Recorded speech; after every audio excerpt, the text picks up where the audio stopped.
ಸ್ತುತಿಸಿ ಜಯ ಹೊಂದಿ ನನ್ನ ಮನವೇ. ಹಲ್ಲೆಲೂಯ. ಸ್ತುತಿಸುವವರಿಗೆ ಜಯ. ಹಲ್ಲೆಲೂಯ. ನಾವೆಲ್ಲರೂ ಎದ್ದು ನಿಂತುಕೊಂಡು ಒಂದು ಕೀರ್ತನೆಯನ್ನು ಓದಿಕೊಳ್ಳೋಣ. ವಾಕ್ಯ ಪ್ರತ್ಯುತ್ತರವಾಗಿ ಕೀರ್ತನೆ 25, Psalms 25, சங்கீர்த்தனம் 25. நம்ம எல்லாம் சேர்ந்து ஒருமித்து படிக்கலாம்.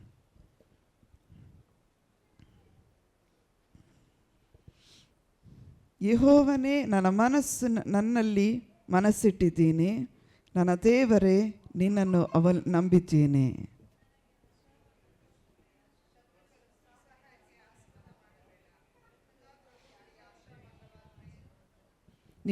ನಿನ್ನನ್ನು ನಿರೀಕ್ಷಿಸುವವರಿಗೆ ಎಂದಿಗೂ ಆಗಬಾರದು.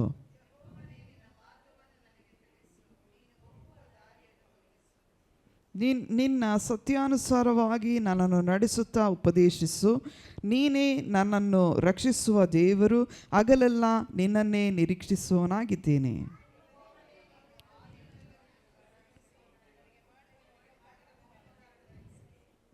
ಯೆಹೋವನೇ, ನನ್ನ ಯೌವನ ತಪ್ಪುಗಳನ್ನು ದ್ರೋಹಗಳನ್ನು ಮನಸ್ಸಿನಲ್ಲಿಡದೆ ನಿನ್ನ ಕೃಪೆಗೆ ತಕ್ಕಂತೆ ದಯಾಪೂರ್ವಕವಾಗಿ ನನ್ನನ್ನು ನೆನೆಸು.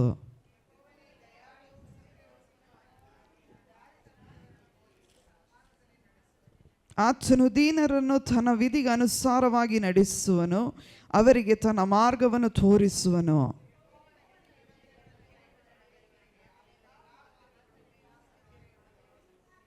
ಯೆಹೋವನೇ, ನನ್ನ ಪಾಪವು ಬಹು ಘೋರವಾಗಿದೆ, ಆದರೂ ನಿನ್ನ ಹೆಸರು ನಿಮಿತ್ತ ಅದನ್ನು ಕ್ಷಮಿಸು.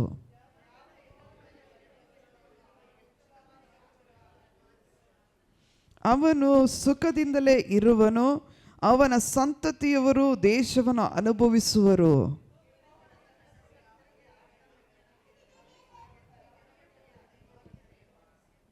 ನನ್ನ ದೃಷ್ಟಿ ಯಾವಾಗಲೂ ಯೆಹೋವನಲ್ಲಿದೆ. ಯೆಹೋವನೇ ನನ್ನ ಕಾಲುಗಳನ್ನು ಬಲೆಯಿಂದ ಬಿಡಿಸುವವನು.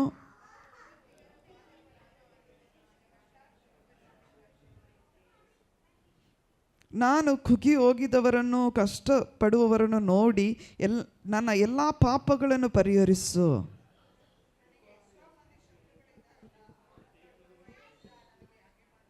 ನನ್ನ ಪ್ರಾಣವನ್ನು ಕಾಪಾಡಿ ಉಳಿಸು. ನಿನ್ನನ್ನೇ ಆಶ್ರಯಿಸಿಕೊಂಡಿದ್ದೇನೆ, ನನಗೆ ಆಶಾಭಂಗವಾಗಬಾರದು.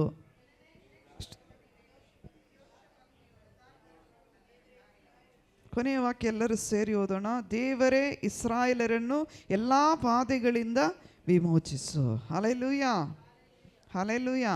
ಈ ಕೀರ್ತನೆಯನ್ನು ನೋಡುವಾಗ, ಈ ಕೀರ್ತನೆಯಲ್ಲಿ 25ನೇ ಕೀರ್ತನೆಯಲ್ಲಿ ಇಬ್ರಿಯ ಭಾಷೆಯ 22 ಅಕ್ಷರಗಳು ಅಲ್ಲಿ ಬರೆಯಲ್ಪಟ್ಟಿದೆ. ಹಲ್ಲೆಲೂಯ. ಕನ್ನಡ ಬೈಬಲಲ್ಲಿ ನೋಡಿದರೆ ಆ ಸೈಡಲ್ಲಿ ಆ ಮಾರ್ಕ್ಗಳನ್ನು ಹಾಕಿದರೆ ಇಬ್ರಿಯ ಅಕ್ಷರಗಳು 22 ಅಕ್ಷರಗಳು ಬರೆಯಲ್ಪಟ್ಟಿದೆ. ಹಲ್ಲೆಲೂಯ. ಇದು ದಾವೀದನು ಬರೆದಂಥ ಕೀರ್ತನೆ ಆಗಿದೆ. ಈ ಕೀರ್ತನೆಯಲ್ಲಿ ನಾವು ನೋಡಿದರೆ 3ನೇ ವಾಕ್ಯದಲ್ಲಿ ನಿನ್ನನ್ನು ನಿರೀಕ್ಷಿಸುವವರಿಗೆ ಎಂದಿಗೂ ಆಗಬಾರದು. ಹಲ್ಲೆಲೂಯ. ಆತನನ್ನು ನಿರೀಕ್ಷಿಸುವವರಿಗೆ ಯಾವ ಒಂದು ಪರಿಸ್ಥಿತಿಯಲ್ಲೂ ಆಗಬಾರ್ದು ಅಂತೇಳಿ ದೇವರು ಬಯಸುವನು. ಹಲ್ಲೆಲೂಯ. ಹಾಗಾದರೆ ಇಲ್ಲಿ ನಾವು ನೋಡ್ತೀವಿ 6 ಮತ್ತು 7ನೇ ವಾಕ್ಯ. ಯೆಹೋವನೇ, ನೀನು ಆದಿಯಿಂದಲೂ ನನ್ನನ್ನು ಕರುಣಿಸುವನಾಗಿ, ನಾ ತಾಯಿಯ ಗರ್ಭದಲ್ಲಿ ಉಂಟು ಮಾಡುವುದಾಗಲೇ ಆತನು ನಮ್ಮನ್ನು ಕರುಣಿಸುವ ದೇವರಾಗಿದ್ದಾನೆ. ನನಗೆ ಮಾಡಿದ ಮಹೋಪಕಾರವನ್ನು ನೆನೆಸಿಕೋ. ಹಲ್ಲೆಲೂಯ. ಇವತ್ತು ನಮ್ಮ ಜೀವಿತದಲ್ಲಿ ಮಾಡಲ್ಪಟ್ಟಂಥ ಎಲ್ಲ ಮಹೋಪಕಾರಗಳಿಗಾಗಿ ದೇವರಿಗೆ ಸ್ತೋತ್ರ ಮಾಡಿರಿ, ದೇವರಿಗೆ ಘನತೆ ಸಲ್ಲಿಸಿರಿ, ದೇವರನ್ನು ಸನ್ಮಾನಿಸಿರಿ. ಯಾಕೆ ಹೇಳ್ತೀನಂದರೆ ದೇವರ ವಾಕ್ಯವೇ ಅದು ಹೇಳ್ತದೆ. ಹಲ್ಲೆಲೂಯ. ದೇವರ ವಾಕ್ಯ ಅದನ್ನು ಹೇಳ್ತದೆ. ನನಗೆ ಮಾಡಿದ ಉಪಕಾರಗಳನ್ನು ನೆನೆಸಿಕೋ. ಹಲ್ಲೆಲೂಯ. ನನಗೆ ಮಾಡಿದ ಉಪಕಾರ. ಎಲ್ಲರೂ ಹೇಳ್ರಿ, ನನಗೆ. ஹல்லேலூயா. அப்போ ஆண்டவர் உங்களுக்கு எல்லாருக்கும் நன்மைகளை செய்திருக்கிறார். ஹல்லேலூயா. யாராவது நன்மைகளை செய்யாமல் இருக்கிறீங்களா? ಇಲ್ಲ. ಹಲ್ಲೆಲೂಯಾ. ದೇವರು ಪ್ರತಿಯೊಬ್ಬರಿಗೂ ಮಹೋಪಕಾರವನ್ನು ಮಾಡಿದ್ದಾನೆ. ಹೇಗೆ ಮಾಡಿದ್ದಾರೆ ಅಂದರೆ, ನಾವು ಅನೇಕ ಸಾರಿ ಯೆಹೋವನೇ, ನನ್ನ ಯೌವನದ ತಪ್ಪುಗಳನ್ನು ದ್ರೋಹಗಳನ್ನು ಮನಸ್ಸಿನಲ್ಲಿಡದೆ ನಿನ್ನ ಕೃಪೆಗೆ ತಕ್ಕಂತೆ ದಯಾಪೂರ್ವಕವಾಗಿ ನನ್ನನ್ನು ನೆನೆಸು. ಹಲ್ಲೆಲೂಯ. ನಾವು ಯೌವನ ಪ್ರಾಯದಲ್ಲಿ, ಹುಡುಗಾಟಿಕೆ ಪ್ರಾಯದಲ್ಲಿ, ಅರಿವಿಲ್ಲದ ಪ್ರಾಯದಲ್ಲಿ, ದೇವರನ್ನು ತಿಳಿದುಕೊಳ್ಳದ ಪ್ರಾಯದಲ್ಲಿ ನಾವು ಅನೇಕ ತಪ್ಪು ದೋಷಗಳನ್ನು ದೇವರಿಗೆ ವಿರುದ್ಧವಾಗಿ ಮಾಡಿದ್ದೀವಿ. ಆದರೆ ದೇವರೇನು ಹೇಳ್ತಾರೆ, ಆದರೂ ನಿನ್ನ ಕೃಪೆಯಿಂದ ದಯಾಪೂರ್ವಕವಾಗಿ ನನ್ನ ನೆನೆಸು. ಹಲ್ಲೆಲೂಯ. ಆತ ನೆನೆಸುವ ದೇವರು, ಸತ್ಯ ಮಾರ್ಗವನ್ನು ಬೋಧಿಸುವ ದೇವರು, ಸನ್ಮಾರ್ಗದಲ್ಲಿ ನಡೆದು ತೋರಿಸಿದ ದೇವರು. ಹಲ್ಲೆಲೂಯ. ಆತನ ವಿಧಿಗೆ ಅನುಸಾರವಾಗಿ ತನ್ನ ಮಾರ್ಗವನ್ನು ತೋರಿಸಿದನು. ಹಲ್ಲೆಲೂಯ. ಆತನ ಕಟ್ಟಳೆ ಏನು ಕೊಟ್ಟರೋ ಅದರ ಪ್ರಕಾರ ಅದನ್ನು ನಡೆದು ತೋರಿಸಿದನು. ಅದರಲ್ಲಿ 11ನೇ ವಾಕ್ಯ ಹೇಳುತ್ತದೆ, ಯೆಹೋವನೇ ನನ್ನ ಪಾಪವು ಬಹು ಘೋರವಾಗಿದೆ. 11வது வசனம், யெகோவனே என் பாவம் ಬಹು ಘೋರமாயிருந்தாலோ ಆದರೂ ನಿನ್ನ ಹೆಸರಿನ ನಿಮಿತ್ತ, ಅವರುடைய நாமத்தின் நிமித்த எங்களை மன்னியோ. ஹல்லேலூயா. இரக்கத்தின் ಐಶ್ವರ್ಯமுள்ள ದೇವರು, ಆತನು ನಮ್ಮನ್ನು ಕ್ಷಮಿಸುವ ದೇವರು. ನೋಡ್ರಿ 12ನೇ ವಾಕ್ಯ, ಯಾವನು ಯೆಹೋವನಲ್ಲಿ ಭಯಭಕ್ತಿ ಉಳ್ಳವನೋ ಅವನಿಗೆ ಉಚಿತವಾದ ಮಾರ್ಗವನ್ನು ಆತನು ಬೋಧಿಸುವನು. ಹಲ್ಲೆಲೂಯ. ಯಾರಿಗೆ ಉಚಿತವಾದ ಮಾರ್ಗ ಬೇಕು? ಈ ಲೋಕದಲ್ಲಿ ಯಾವುದು ಉಚಿತವಾಗಿ ಸಿಕ್ಕಲ್ಲ, ಆದರೆ ಯೇಸುವಿನ ಮಾರ್ಗ ಉಚಿತವಾಗಿ ಆತನು ಕೊಟ್ಟನು. ಹಲ್ಲೆಲೂಯ. ಯಾರು ನಂಬುತ್ತೀರಿ? ನನ್ನ ನಂಬುವ ಪ್ರಿಯರೇ, ನಾನು ನಿಮಗೆ ಹೇಳುತ್ತೇನೆ, ಯೇಸುವಿನ ಮಾರ್ಗವು ಆತನು ನಮಗೆ ಉಚಿತವಾಗಿ ಕೊಟ್ಟನು. ಉಚಿತವಾದ ಬೋಧನೆ. ಇವತ್ತು ನೀವು ಸಭೆಗೆ ಬಂದು ದೇವರ ವಾಕ್ಯ ಕೇಳ್ತೀರಿ, ಏನಾದರೂ ಕೊಡ್ತೀರಾ? ಇಲ್ಲ. ಉಚಿತವಾಗಿ ಈ ಬೋಧನೆಯನ್ನು ಪಡ್ಕೊಳ್ಳುತ್ತೀರಿ.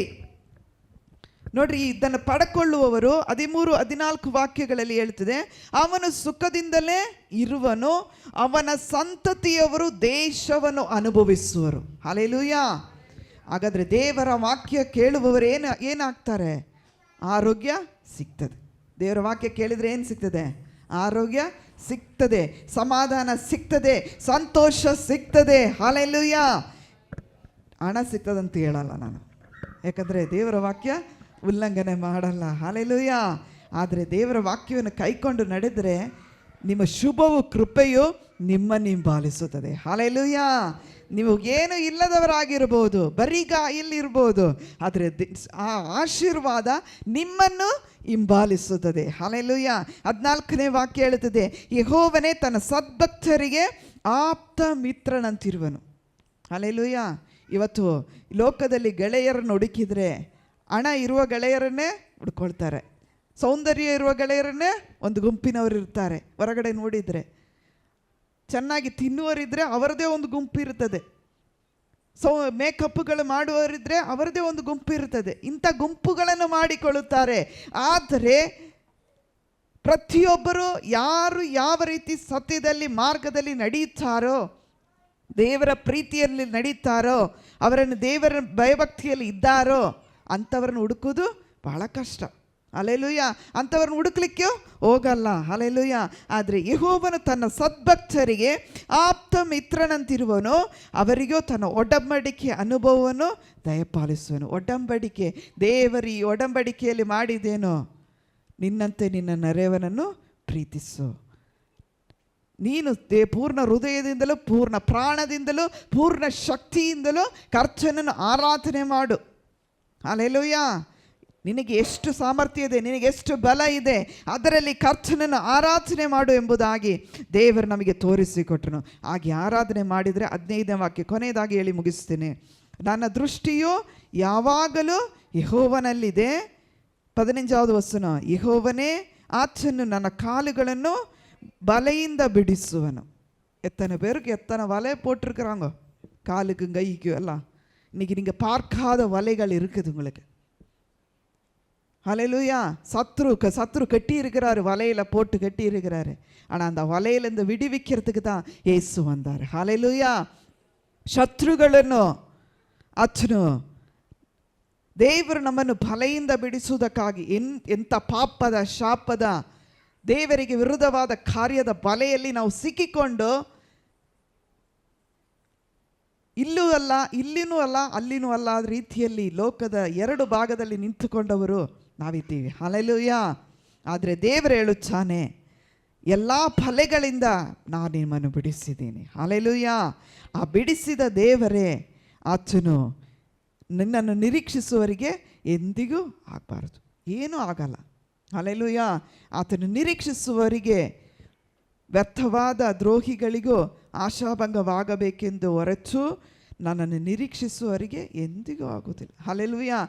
ದೇವರ ನಿರೀಕ್ಷಿಸುವವರಿಗೆ ಆಶೀರ್ವಾದದಿಂದ ಆಶೀರ್ವಾದಕ್ಕೆ ಹೋಗ್ತೀರಿ. ನಿಮಗೆ ಆಶೀರ್ವಾದ ಬೇಕಾ, ಕಷ್ಟ ಬೇಕಾ, ಶಾಪ ಬೇಕಾ, ಏನು ಬೇಕಂತ ನೀವೇ ನಿರ್ಧಾರ ಮಾಡಿಕೊಳ್ಳ್ರಿ. ಹಲ್ಲೆಲೂಯಾ.